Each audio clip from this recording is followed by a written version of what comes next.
you all to this week's CodeX group meeting.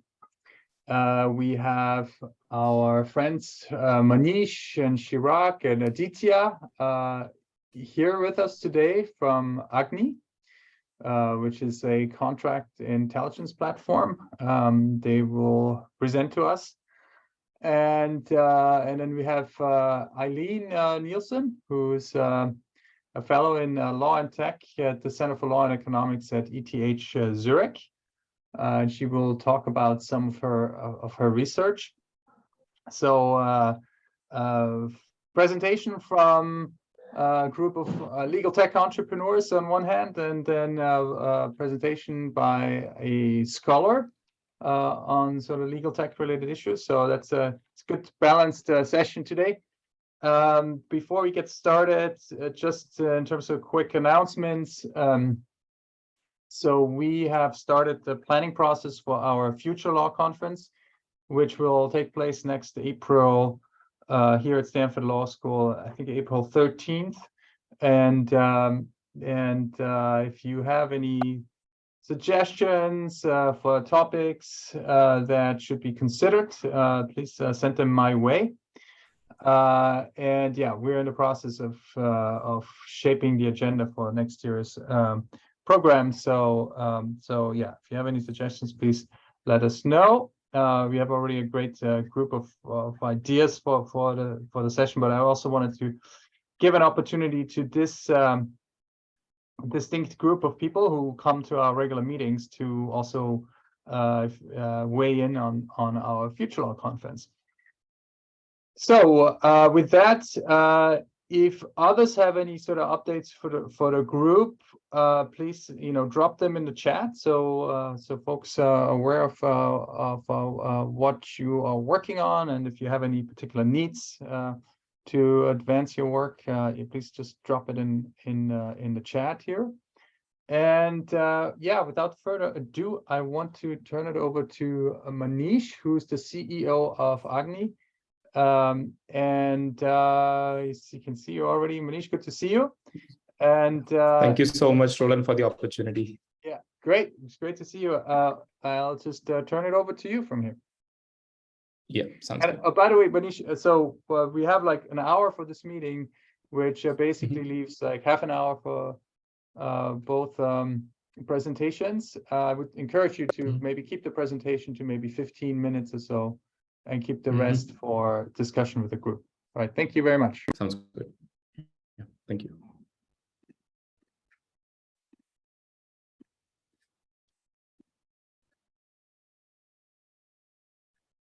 Please let me know if you can see my screen.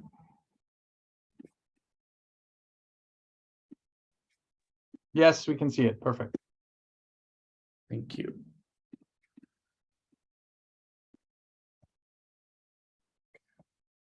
Hello, everyone. My name is Manish. I'm from Agni. And at Agni, we are on a mission to build legal intelligence to empower lawyers. So let me talk a bit more about what exactly we are working on. So contracts are the most important document in global commerce, but they are painful to review and manage.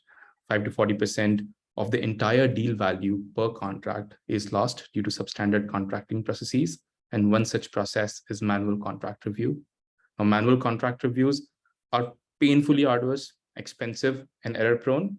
And all of us here know that there is an industry about it. There's an industry for each market segment, for corporate legal departments, for law firms, for alternate legal service providers. But for some reason, current contract tech products are insufficient. More than 60% lawyers who use such technology are dissatisfied with current contract tech products. More than 40% do not have trust in the current technology. And as per our own study, for the information that they're looking for in their contracts by these contract review tools, it's just not present in the review tool. And what that leads to is when they're looking for some information which is not present inside the tool already, and by tool over here, for people who are unaware of what contract review tools do, they take a contract, process it, and extract all relevant pieces of information in terms of, say, extract all major clauses, extract certain standard smart fields about what is the expiration date, what's the start date, what's the renewal term, what's the notice period to terminate renewal, audit rights, governing law, so on and so forth. So this extraction of information happens, but if what they're looking for is not present in the tool, then the ability to add a new piece of information is extremely painful. It takes a lot of time, a lot of resource, a lot of money to add a new capability, to add a new piece of provision that you're looking for, a new metadata, if you're looking for.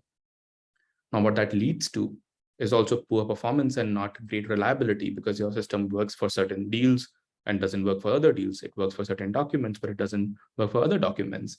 And this entire process feels very superficial because, okay, let's be real about it. Contract review is not just extracting information; it's much more than that. That's even like it's not that not even the that's not even the first 5% of the whole problem.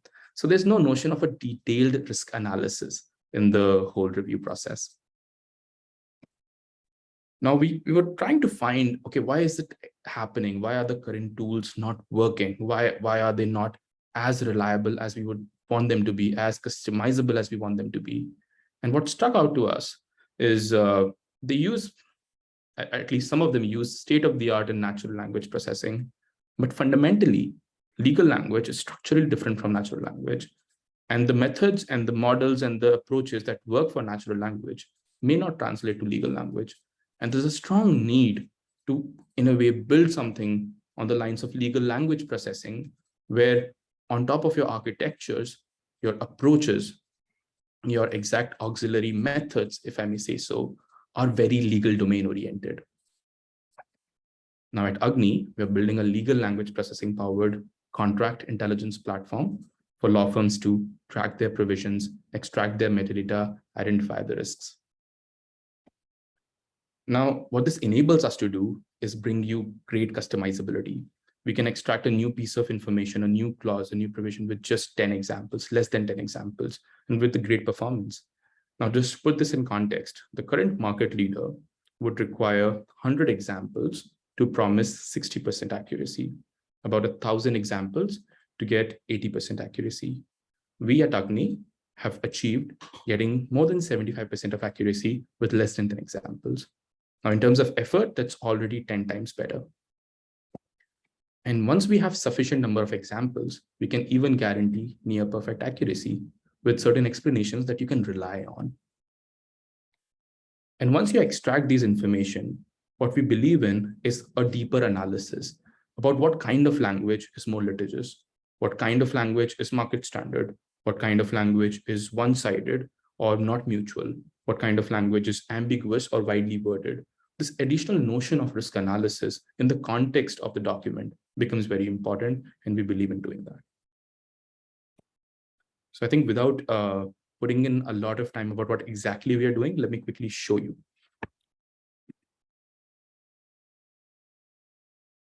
So here we are logged in. We will quickly log in Stanford CodeX, and let me load a document. So on your screen, to your right, you can see a document. To your left, you can see certain extractions being done from the document. And this document itself is not a huge document. It's 17 pages. And to your left, the document was processed in real time and all major clauses were extracted from it. So things like change in control helps you highlight, okay, this is exactly where the change in control is, or change of control is. Now one might think that, okay, how is it even different from a search? Like a search would give me the exactly same thing. And then on that, I'd say, okay, let's click on intellectual property. And that gives me proprietary right. Now, if you look at the sentence, this doesn't contain the word intellectual or property, but the system understands that, okay, this is essentially intellectual property and it extracts it for you. An additional example can be, say, severability. So it's not exactly in the severability section, but it's an invalid provision section, which relates to the language of severability. In addition to extracting the clauses themselves, we also extract metadata. So metadata on the lines of, okay, what's the notice period to terminate renewal? What's the agreement date? What's the expiration date? What's the governing law? things on those lines. And something that we have found that doesn't work well in the current systems available in the market is that when the information is not in the structured form, for example, when the expiration date is not in the date form, in the month, day, year, and it's something in like derivative of the effective date where it's 5-year anniversary of the effective date, it doesn't really work all the time. And this is something that we have been able to achieve here in our product, where in an unstructured form, in a free text form, we can still extract any information that you're looking for.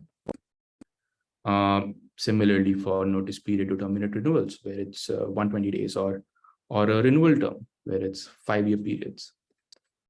Let me quickly upload another contract and show another insight about the product. So let's take something else. Yeah. So in this agreement, let's think about the indemnification clause. It extracts the indemnification clause, plain and simple. There's an indemnification and limitation of liability section. It extracts the language, doesn't extract limitation of liability. That is what one would expect from the system. But it also extracts another aspect, another mention of indemnification.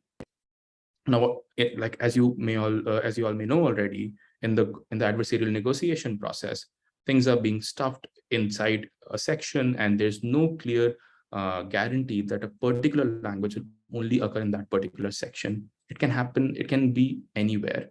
And as a lawyer who is reviewing the contract, it's your responsibility that if you're looking for indemnification and you want to review it in the totality of the agreement, then you read each and every occurrence of indemnification before doing whatever analysis you were doing. And for that, what our tool does is it extracts each and every occurrence of a particular clause. Now, something that while we were talking to a lot of customers came up is the customizability being one of the biggest problems. So one of the bigger law firms, an AmLaw 50 law firm, told us that more than 30% of all the clauses they review with the current system are not present in the system, so they add in the custom fashion. A leading Canadian firm told us that more than 50% clauses that they review are not present in the current system. So we want to show the customizability aspect of the tool. So let's think about the pre-2019 aspect, when force majeure wasn't such a big deal, and it was a boilerplate clause. No one really focused that much on it, and then suddenly COVID came, and everyone was just running towards force majeure, understanding what their liability looks like. So let's try and add this new clause, which is already not present in the tool. Let me give it the name CodeX. The name of the clause is CodeX. We won't name it force majeure. Let's name it anything. Copy it, we paste it, and we submit it.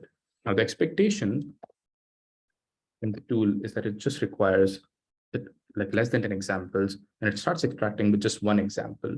So if I upload a totally new contract, something which is not available, which it hasn't seen, especially for this particular clause, it extracts that custom clause if it's present. The ability to extract this custom clause with very minimal examples is a very difficult challenge. And I think this is where we have excelled a lot. This is where we have relied on a lot of legal language pre-training of our massive language models. And that has enabled us to work in this few short fashion. So it extracts the CodeX information, and it's present somewhere here in the 15th page, where it's not confident and it's custom, and that is why you see the color to be slightly dull. But what's also important to notice over here is that the other part of the same section is quite highly it's very highly confident about it being something else. That's a terminations clause. And if you read more, it actually talks about the termination language, about the party who will have the right to terminate this agreement. So what I wanted to talk about here is, with just one example, you can extract any new piece of information from your particular deal or any particular industry that you're working with.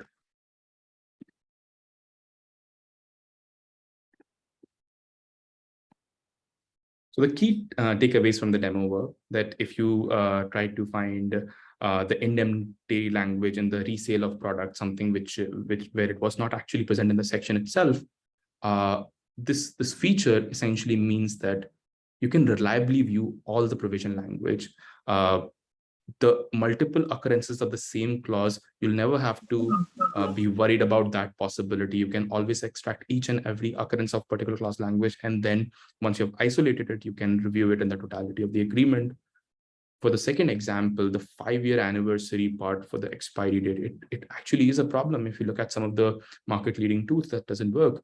And for our situation, we ensure that even free text works, and that is why we believe that we allow you to rely on the solution and to essentially never miss a key field. And just extracting this force majeure with one example means that if you're doing an M&A deal for a particular industry, or there's some party specific or their industry specific or that particular deal specific information that you want to extract, you won't have to essentially hire a contract attorney to label 500 examples for that particular example. You can just get going with one example, and within like less than 10 examples, the performance actually starts becoming very, very strong. So where are we in our journey? We have just launched as a company. By the end of this month, we will onboard 9 law firms as our design partners. These design partners are helping us improve our product. At the moment, most of our evaluations are on the publicly available data, but with the design partners, we've already started getting some proprietary data that we are testing on a product on and proving the reliability of the solution. In the next 12 months, we intend to onboard 20 more firms and to track to more than $250,000 in annual recurring revenue. A bit about my team. We are legal tech engineers backed by Carnegie Mellon. My team and I, we have studied at Carnegie Mellon. We have pursued our master's in artificial intelligence and data science. We are data scientists and ML engineers who have worked previously for legal tech companies. I myself have worked with Cycus, with Thomson Reuters Westlaw. In our previous roles, we have built contract review and contract management solutions for companies like CBRE, Huntington, Mondelez, and we are very proud to be backed by Carnegie Mellon. We were a part of their VentureBridge Summer Accelerator program. As a part of that program, CMU also invested in our company, and we are very proud about that. What's very important to note over here is that what we bring to the table is expertise in artificial intelligence and experience in the legal space. And that's very important to essentially build a winning product, to essentially understand the tech, the product, the market. So our ask to the CodeX community.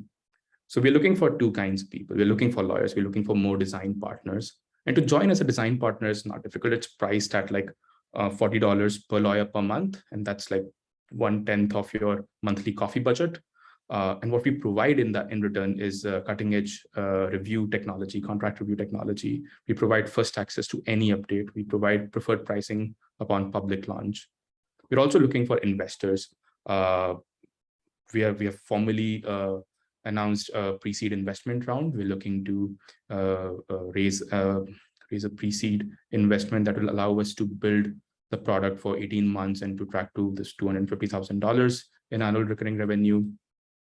If someone is interested, we'd be happy to share more details on the exact amount and the instrument if required. Thank you so much for listening. I'd be happy to take any questions. And if you want to reach out to us, please reach out to us at manish@agni.law. Thank you, Manish. And this is great, very impressive. So you trained language models specialized in legal information to be able to extract those concepts. Yeah. For your contract analysis. Yes. And there are, as I understand that, so there's beyond whatever GPT-3, there are some that are really specialized. Can you share which ones you're using there? Or? So yeah, we have tried working with GPT-3. We have worked, hasn't been the best one for us. We have modified certain architectures on some BERT-based models. We have modified certain architectures, trained them on certain auxiliary tasks that we have defined for the legal domain, which are trained in an unsupervised way. So yeah, that's all that I can tell at the moment. I'd be happy to share more details in a different setting, probably once we are done with our patent process. So yeah, we have just applied for it. Cool. Sheesh is asking, will this tool eventually replace paralegals, and how are the law firms responding to that? I don't think us as our product as replacing paralegals or younger associates or anyone in the ecosystem. The intent over here is that our tool will make them more efficient. If they can review, or if they're doing document coding, and if they're processing 10 documents per hour, now they can probably do 15 to 20 to 50. So that's the intent. We want to make their job as easy as it can be, but I do not see any immediate future where human is out of the loop. Got it. Okay. I see Christian has actually a pretty long question or comment, and I don't think I will do it justice if I just read it out. So Christian, maybe do you want to just pipe up and give us the synopsis of your question? Or? Hi. Sure. I didn't really know what to expect with this group. I'm interested in Stanford, specifically with studying with Dr. Thebelt Schreppel, that I became aware of through his research on blockchain and antitrust. I've been going through a multi-year deep dive process on identifying and optimize smart contract case use. So I'm just looking at right now, building with Blockstack with Clarity language, and with Lightning Network with the new Taro Stable protocol, very specifically for licensing intellectual property in commercially competitive independent cinema and television. But there's also kind of a vertical that applies to book packaging strategies. So I'm constantly trying to identify and seeing what people are working on, and also introducing my just identification basics to scrutiny, to have like kind of legal minds, and just to listen to everybody, because I'm trying to kind of learn how to restructure and reinforce the findings for networks I'm trying to influence, between possible co-financiers and advisors and my technology development partner to go and execute, and then executive partners. I just sorry, this is a little bit windy, but I just realized you don't have a specific question regarding Manish's presentation. It is, well, he was talking about, so is the case use. If it applies, I was just trying to listen. Okay. Sorry, maybe I'm getting too sidetracked then. If it applies to like for instance, if I believe I have an international antitrust cartel case, right? We know there's price fixing, and how we would use the technology to submit our complaints to whether it's the federal government or the EU to expedite and to perhaps use his solution. I'm trying to cater to what he's doing. I don't know that I know enough about it yet, so I just I'm sorry. Yeah. I feel like I'm. No, this is all good. Sorry, I didn't want to put you on the spot there. I just, I tried to kind of. I understand your comment in the chat. That's fine. So I think what I don't know what Manish's tech or Agni's tech would provide for folks in this kind of specific example that you mentioned with antitrust issues. Maybe you can, if there's a merger agreement or something, you can like spot issues using your tech. But generally, I would say, I'm happy to talk offline, Christian. If you wanted to present your work at some point, I'm happy to kind of discuss that offline, and maybe we can have you present on that. Yeah, so I think that's great. Obviously, you're always welcome to participate in this session. This is an open session, and we love for new people to come in and share their work. And so, Manish, what else? You kindly already outlined your sort of what your needs are and what your roadmap is. So I understand you just went through this incubation process. And I will note that, there are 3 very capable engineers working on it, but those solutions need, usually also the domain expertise. And I didn't see any lawyers on your team, but I realized that you probably, you're building this kind of network of early adopting design partner law firms around you to help you make sure that you tackle the right problems with your tech. Yeah. And so I think that's an interesting approach. And it gets you both expertise, but also early customers. And I thought that's, maybe something that, it's an interesting approach that other early stage legal techs will probably, could probably But benefit from too. Do you want to share any thoughts on that? Yeah, I must add over there that our first design partner, which we onboarded, they were very impressed with the product and what it did for them.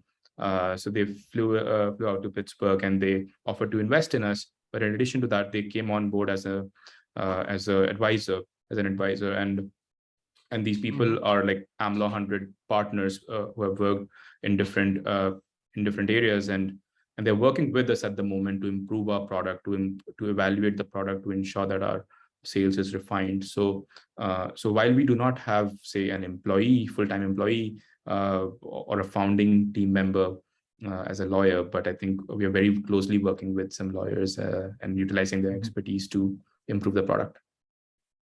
And how did you zero in on the the legal domain as a great application area for your tech? I mean, contract analytics is, is a pretty crowded space, but that should never be a reason not to, try to create a better tech. Did you have a generalized understanding of like, the law being a good application area for your NLP skills? Or did you just find certain solutions in the market is lacking and you saw like a gap there, and to sort of like, you thought you could come in there and provide a better mousetrap? Yeah, so it just happened that after I was accepted to CMU, COVID had happened and I couldn't come to Carnegie Mellon. So I was looking that, okay, I'm not going to Carnegie Mellon, let me quickly join some company and work for a year. And I happened to have joined a legal tech company, and just by chance I was introduced to the space of legal tech and I was asked to build a contract review solution for some of these companies, for Mondelez, for CDK, and during that process I realized that some of the methods and what is being offered in the market and their value proposition is very limited to extremely high volume transactional work. The value proposition is relatively superficial, where it helps you find relevant contracts or relevant parts, but doesn't work in all situations, especially in mid-market deals and smaller volumes, customizability being one of the issues. And as I dig deep more into the various segments of the market and how their needs are different, and how corporate legal departments and business teams look at contracting differently versus how law firms and their incentives align with improving the process and how efficiency works for them, versus ALSPs that I hadn't thought of that well about how legal process outsourcing companies view this tech. I think once I got into the market, I realized more about, okay, what's happening and what is exactly the need and how should we get into the market. So we only have 1 more minute, but if folks have more questions for Manish, please, he shared his email already. I will just ask you, mentioned a concept of benchmarking also. And I think that is something that I see different players do out there in different areas, also in in contracting. And that obviously is like very interesting, for, if you're a lawyer at a young organization, and you may not, have like, the collected knowledge of like a large legal department, or you haven't practiced for a very long time, then it's especially useful to see, well, what's market, and, that's even for, I think I see this more as sort of in-house use case, but your target is like law firms. But I think also for law firms, it's interesting as they counsel clients, they want to be in a position to not say, not only give them like some language, but also tell them, you know, how that language compares to industry practices and how you could optimize it, and you know, whatever. Like 90% of the deals now have like whatever arbitration clause, whatever it may be, right? That I think is sort of like this sort of you know, that's not just legal, but it's more like sort of market considerations, which I think are really value added. And I'm wondering, I see totally the use of that and the utility of that. And I'm wondering how you get that information and how you get that information. So primarily, like most companies which have been in the business of slightly offering what the market standardness is for a particular clause language. One of the famous examples would be Bloomberg Laws offering on the same thing. They go through the entire SEC filings, divide that by particular industry and contract type, and then do this. But we also believe that is not sufficient source of information to get credible information. And what you might also want to be, what you might also be interested in is my particular firm's data or a particular client's data, and how can I use that to find that, okay, what kind of language has been acceptable previously. This may add to this notion of what is being sold in the market as risk analysis by the playbook, but who makes the playbook? So can you essentially take my data and infer a playbook, is what we are doing here. Yeah. Got it. One more question. Do you think this could be useful, this tech, in also in a litigation context, or is it just for transactions? So at the moment, we have only looked at it and understood the value proposition, experimented with it from the transactional perspective. We haven't thought of it in the litigation area, but we have been told that it can be a good tool for lit support. So yeah, we will explore that definitely. Yeah. All right, Manish, it was really nice to have you, and thank you for sharing, you know, your story and perspective on the market, and it's super exciting. Please keep us posted, and you know, all the best and good luck for your next steps. And I hope, you know, some folks in this group will sign up for your design partner program or become angel investors. Really fantastic to have you. Thank you again. Yeah. Thank you so much, Roland. Thank you. Round of applause for you. And we will turn it over to Eileen. There you are.